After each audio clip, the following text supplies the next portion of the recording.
तर ज्यांच्याकडे माल असतील ते माल वाटतील, ज्यांच्याकडे पैसे असतील ते पार्टी देतील, असं वक्तव्य राष्ट्रवादी काँग्रेसचे प्रवक्ते अनिल पाटील यांनी केलंय। 1 तारखेला लक्ष्मी प्रसन्न होईल असं शिवसेना मंत्री गुलाबराव पाटील यांनी विधान केलं होतं। त्यावर आता राष्ट्रवादीची प्रतिक्रिया समोर आली आहे। बाहेर टाकून झोपा, लक्ष्मी दादोदार आणि म्हणील बघता काय झोपलायस तू। आता तो पार्ट्या सुरू झाल्या, मच्छी पार्टी, भरीत पार्टी, मटन पार्टी। हा त्यांचं मटन पण दाबा आमचं बटन, हे सांगण्यासाठी।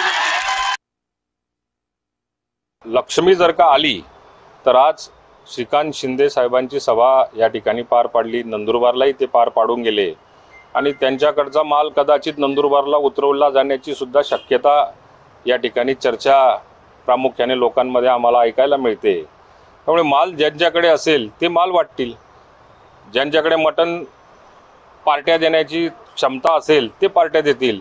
मटन खाऊन बटन दाबा आमची भूमिका याच्यातली नाही।